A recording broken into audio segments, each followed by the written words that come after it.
everyone, it's me, Aaron, and we are smack dab in the middle of THORGIWEEN, our month-long celebration of everything spooky and scary in our favorite geeky obsessions, and that includes video games. So all month long, our regular show Game Room is being turned into Game Tomb. And on this channel, we don't just love video games, we have a special spot in our hearts reserved just for indie games, because we always love supporting those fresh-faced young developers out there and want to encourage them to go out there and pursue whatever crazy idea they have that could end up becoming the next big success story in the world of gaming. So, today on Game Tomb, I am going to give you my picks for some of my favorite indie games to play on Halloween. Now, before we begin, I want to make something perfectly clear. I said that these were great games to play on Halloween. I didn't say these are great scary games. And the reason why I am making that clear is because I'm sure that there are a lot of people out there who watch this channel who they love video games and they love Halloween. They love getting into the spirit of the season. They love all the monsters and the decoration and the colors and the costumes and the pumpkin spiced everything, but they don't necessarily like scaring themselves half to death. So about half this list are games that I found to be really scary. The other half are just games that I found to be really fun and thought still really captured the spirit of the season. Also, just another clarification to make, this is not a top whatever list. I am not counting down from my least favorite to my most favorite. I'm not placing any importance on one game over another by where they are in today's video, because I wanted to get a variety of games. I wanted to get games for this episode that would speak to different people out there. No matter what you enjoy about Halloween, no matter what you want to do on Halloween, I wanted to pick a game that you would enjoy. So enjoy our list today, and I hope that by the end of it you'll have found at least one game that really speaks to you. One game that you definitely want to check out this Halloween. In fact, let's go ahead and start with one of the fun ones. This is probably the most lighthearted, family-friendly game that I'm going to talk about today. I actually talked about this about 3 years ago on this channel for THORGIWEEN, but I felt like it was time to come back and revisit it. Costume Quest. In this game, you play as a trick-or-treater whose younger sibling has been kidnapped by goblins, and now you and all your friends have to go out on Halloween night and collect as much candy as you can in order to save them. This game is made by Double Fine Studios, and they're known for their sense of humor, and while I will admit most of their other games made me laugh more than this one did, I think a lot of that has to do with the fact that this game is being aimed at a younger audience, but it still was a delightfully good time. I did find myself grinning all throughout, but a lot of that didn't come just from specific jokes, it came more just from the overall tone of the entire game. Yes, for young kids out there, this is an amazing game to check out, but if you're an older person like myself, it will give you a lot of nostalgia. As you're playing through this game, you'll remember what it was like trick-or-treating, you'll remember what it was like going from house to house or going to the mall for their special trick-or-treating events. Yeah, this game actually took that fun, adventurous spirit that you felt on Halloween night going out there in your costume and was able to replicate it in a game pretty well. Even down to the imagination that you as a kid would have when you put on your Halloween costume, because whenever you would enter into battle, you would see the kids going through this giant transformation sequence in which they turn into whatever their costume was, which, you know, in the beginning when you're a robot, hey, that makes a lot of sense, but later on in the game, you'll be turned into just bizarre costumes. Things that you would see a kid wearing, but not the kind of thing that you would imagine being useful in a fight. But Double Fine Studios found a way to justify it. This game, I already said it's fun, I already said it's lighthearted, but I had to come in here and make that clear again because, yeah, that's what you're going to be feeling all throughout this game. And if you just want to recapture that magic of going out there trick-or-treating at night, or if you have a kid or a younger sibling and you want something to play with them on Halloween night, this is absolutely something to check out. Okay, let's go from what is probably the sweetest, lightest thing on this entire list to the darkest, most upsetting thing on this entire list. Darkest Dungeon. First off, I just have to say, the guy who did the announcer's voice for Darkest Dungeon is the greatest voiceover actor in history. Somebody tell me who that guy is, because I need to hire him to narrate my entire life. Our every step unsettled the ancient earth, but we were in a realm of death and madness. This is a game about some crazy rich people in ancient Victorian England who ended up digging underneath their family's estate a little bit too much, and they unearthed something unspeakably evil. And now, you, as the last head of this estate, have to hire on people to go adventuring in your dungeon until this evil is finally tamed. So you're going to spend the entire game having to hire on different people to go down there into the dungeon, and the reason why you have to keep hiring people is because this dungeon is really tough and it will end up killing off your entire squad over and over and over again. There have been multiple times in which I would go down this dungeon and my party would just end up getting completely wiped. And guess what? They don't recover, they're just gone. And you have to build up their experience points over the course of several missions. So that's one of the things that makes this game so tense. It's one of the things that makes this game so effective and scary, because when it looks like your entire team is about to die, you don't just look at it like, okay, I guess I'll just restart the game. All right, I guess I'll just pick up from my last checkpoint. No. There are no checkpoints. Your team dies, they're gone. That's it. And this dungeon is flat out creepy. It's got some of the best designed monsters and backgrounds and musical scores of any game I've ever experienced that tried to capture this tone, and it's enough to drive your party insane. No, literally. Your sanity is actually a meter that you have to worry about with your characters, and if they get too freaked out, then they could just end up turning on each other. And then when you bring them back into town, if you're able to bring them back into town, that is, you will then have to spend several weeks having to try and just calm them the fudge down. Just trying to decrease that stress level so you can get them to go back into that dungeon without killing your other party members. There are so many different kinds of status effects that your party can become infected with. There's so many different resources that you have to keep an eye on. This is a stress management game, a resource management game, a party management game. I will go ahead and make this as clear as possible. This is not a game for people out there who just want to sit down and relax. This is a game for people who want to feel really tense. But if that describes you, then hey man, Darkest Dungeon is a phenomenal game. And even though it's been out for years, they keep updating this thing. They keep bringing it to brand new platforms. It just came out on the Switch, and they just released a brand new character as brand new DLC. These people are continuously working on this game, and I love that they have that kind of dedication for it.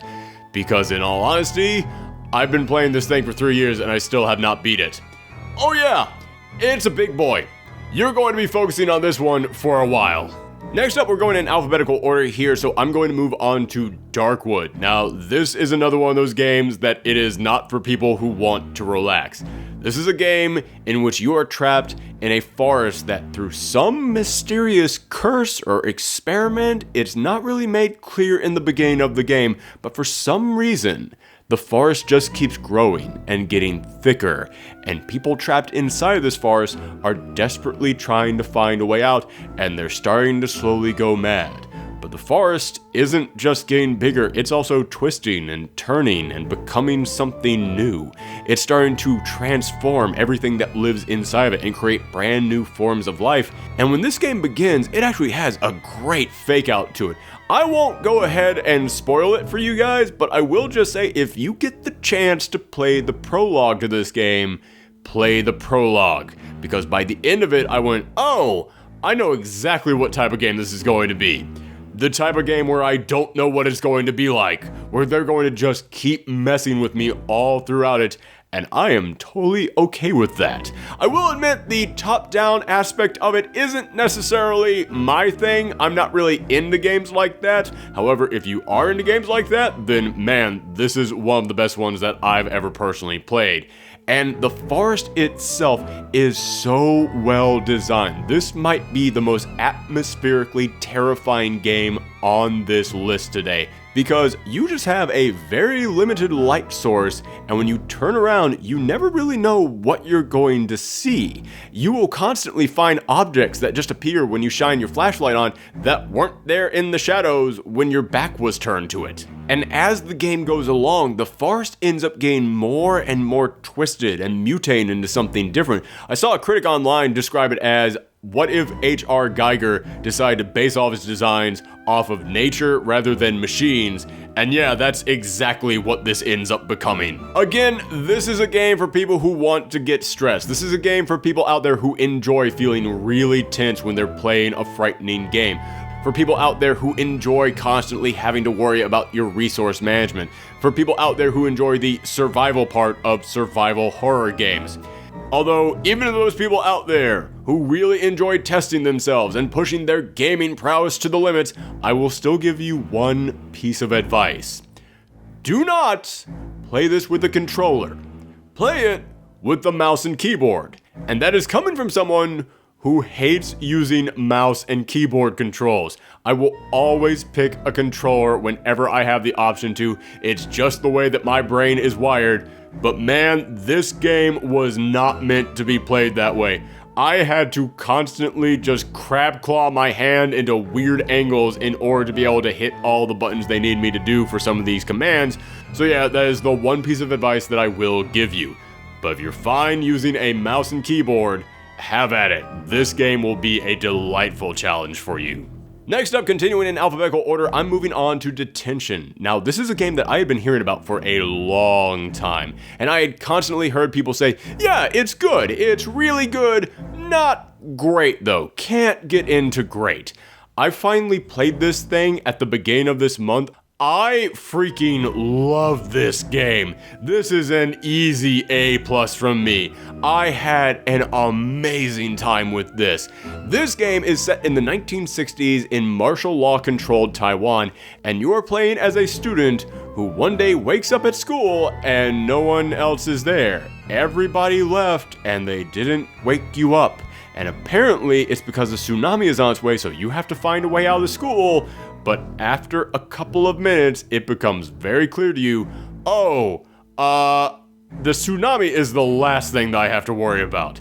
The halls are being watched over by monsters, and every single door in the entire school is locked up, and you have to solve some crazy puzzle in order to be able to get your way out. This is one of those games in which they do not tell you what is happening, and you have to put the clues together yourself as you're playing through it, and that's the most fun part of this entire game. I constantly kept going, okay, so I think this character did this thing with this character, and that led to this thing over here, and that's why you are now trapped in XYZ.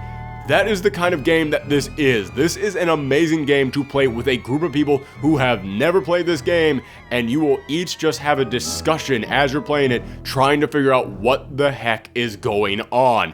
And I figured it out with like 5 minutes to spare, and man, it was a gut punch to actually see that's what the story of this game was. And it's not just an emotional story. That's not just the reason why I am praising this so much. It's because the puzzles are actually really good in here. I constantly had to keep scratching my head, but they never felt impossible. There's only one puzzle in this game that I actually had to look up the answer for, and it's because you had to take the notes that you heard on the radio, then go into a separate room where you couldn't hear that radio and play those notes on a piano key. Yeah, I thought that was a little BS in all honesty, simply because, you have to actually remember what these notes are and then learn how to play the piano just on the fly. That was the one moment in there in which I felt it was a little bit unfair, but every single other puzzle in this game is just perfectly delivered. It is the exact right amount of challenging, and also, this game is terrifying. I was constantly freaking out. I have not screamed at a game like this in years. Don't believe me? Here's how I reacted to one particular jump scare when we were playing on Twitch. You've been warned. Oh my god, buddy, you have to stop rolling your balls underneath the couch. Ah! Fucking shit!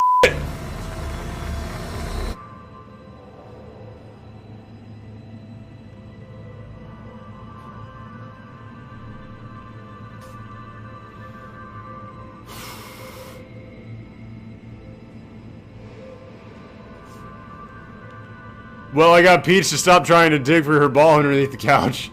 Instead, she's looking at me with great concern. Next up, DokiDoki Literature Club. Okay, This game was on my top 10 games of the year list last year, and the lead character, Monica, was in my top 10 characters of the year list last year. However, I had to be really vague about it because the appeal of this game is not knowing what the hell is going on and being completely surprised as you play it. In fact, I actually kind of feel bad putting this on my list of horror games to recommend to people because letting people know this is secretly a horror game is absolutely ruining the surprise of it for people. This is a game where you play for 2 hours with no idea that this is going to eventually take a hard left turn. I remember when I first discovered this game, it's because Jesse Cox, a Let's Player who I follow, was playing it on a particularly long episode, and I thought, you know what, I have a lot of work to do, and I need some background noise on. This will be perfect. So I put it on, and when it approached that 2-hour mark, I stopped working on whatever project I was doing and just became intensely focused on that video because I was not expecting where this game went. And then after it takes that dark turn, it gets weirder and weirder and weirder. This is a game that I would recommend for people out there who just want to be surprised. If you somehow have managed to go a whole year without hearing people talk about DokiDoki Literature Club, stop what you're doing and play this free, that's right, it's 100% absolutely free video game. It truly is one of the most unique experiences I've ever had with a horror game. Alright, now I know that I said that I was going to have a combination of games that really were scary, but also games that were just flat out fun, but still captured the supernatural and imaginative spirit of Halloween, so I'm sorry that alphabetically all the scary games came all at once. But I promise you, the next couple games are just here for lighthearted fun, so I'm moving on to a game that just came out a few months ago, and I fell in love with it. Flipping Death. Flipping Death is the story of Penny, who I will let you know right now is one of my favorite characters of any game this year. Excuse me, dearie. Behold, mortal! You have entered the domain of the dead! To where would you like us to send your restless soul? Perhaps it shall reside in the jar of endless torment! Or, for a nominal fee, mayhaps into the wooden closet of hell, to be lowered into the very maw of Hades himself! Let me just check my husband's will. Mrs. Durwood, while I do appreciate your, passion for performance, I'm afraid this is one egregious step too far. Come on, Halloween is in a few weeks. Right, but this is a funeral home! You're fired, Penny! She is just a delight. Now, it's about Penny, who ends up dying, but because of a miscommunication, she ends up being recruited to be a temp for Death. So she now has to go around and help these souls move on into the afterlife while solving her own murder. This game reminds me of those old point-and-click adventure games like Monkey Island or Day of the Tentacle, where you have to go around and just solve puzzles using whatever resources you have at your disposal, and the resources you have at your disposal are the people in the town, because the only power that Penny really has is that she can possess other people. And the puzzles aren't things like, okay, I need to take possession of person A and then have them walk over to place B. No, it's stuff like, okay, I need to take possession of person A, have them walk over to this place and talk to person B, which will reveal that person B is secretly a space alien, then take control of the space alien, have them in their ship shoot down this other thing, then after that's been shot down, I take possession of this other person and have them hack control of this robot, then after the robot has been deactivated, I take possession of the person who that robot was guarding and have them walk over to the other side of the town, in which they will then do this thing with this chimney that got knocked down by the space alien, and then it will reveal this prize that I then have to give to this person over here, which will end up killing that person, but it's okay because I'm going to bring them back to life later. It's stuff like that all throughout this game. It is the kind of game in which you are going to have to flip yourself upside down to be able to see how some of these puzzles work out. But you know what? When you actually get everything working, when you get those gears turning, it's such a rewarding feeling. When you are able to actually solve all the puzzles in this game, you feel like you're now smart enough to apply to Mensa. And one of the reasons why you're willing to constantly keep working at these puzzles and constantly keep trying them no matter how many times you fail is because this game is really charming. This game is so delightful. I loved all the characters. I loved all the jokes in here. This is a game for anybody out there who just loves puzzle games and just wants something incredibly charming and uplifting. Speaking of charming and uplifting, I already reviewed this game earlier this year, but I am going to take any opportunity I can possibly get to come in here and talk about Monster Prom. This game continues to blow me away with how fun it is. I have continued to play this game all throughout the year, and they have continued to update this thing all throughout the year. This is easily going to be on my top 10 games of the year list, and I never thought I would say that about a dating game. In this game, you and up to 3 of your friends all attend a monster high school, and you're trying to figure out who you're going to take to prom. And this game has some of the best dialogue of any game I have ever played in my life. As I said, I've been playing it all year long. I still think this thing is incredibly funny. I still find myself cracking up at the lines in here. And as I said, they have continued to support this game. They have put out multiple new updates for this game. So even though I have already reviewed this game this year, hey, if the team behind it is going to keep supporting this game, I'm going to keep supporting this game because this is easily one of the best party games that you will find this Halloween. If you and up to 3 friends just want to hang out on Halloween and you're tired of watching horror movies, this is the game for you. Get your buddies around and each of you take turns trying to figure out which monster you're going to take to prom and enjoy laughing your butts off at how crazy this thing is going to get. But if you are hosting a party this year for Halloween and you are looking for something for you and all your friends to play and Monster Prom doesn't quite seem up your alley, again, even if it doesn't seem up your alley, go ahead and check it out because that game is just insanely fun. But if that doesn't quite seem right for you, might I recommend that you purchase the Jackbox Party Pack number 3 because inside of there is a game called Trivia Murder Party. It is basically a game in which your host, by which I mean kidnapper, is going to ask you and your friends a series of questions. If you get one of the questions wrong, they are going to end up torturing you, and I know that sounds really morbid, but the way in which they torture you in this game actually is a pretty clever game mechanic. For example, if you lose one question, they might ask you to cut off one of your fingers. Now, that doesn't sound like it's going to really affect the game because you don't have to actually do it in real life, it's to your fake finger in the game. However, whatever finger you cut off, you are not able to answer any questions under that particular finger for the rest of the game, which, as you can imagine, will make the rest of this game rather difficult. And if you lose enough questions, you will end up dying and becoming a ghost. But at the very end of the game, you, as the lone survivor, will have a chance to escape. However, as you are answering questions to be able to reach the door, the ghost will be able to answer questions as well. So if you have lost the game and died as a ghost, you still have a chance to escape, because if you answer more correct questions at the end than the lone survivor who is trying to escape, you will return to the land of the living and be the one person who successfully escapes. The You Don't Know Jack Party guys have always shocked me with whatever crazy twist they are able to put on their trivia games, and for Halloween, this is the perfect one to play. As I said, Monster Prom is great if you have a group of like 3 or 4 friends that are all coming over to hang out.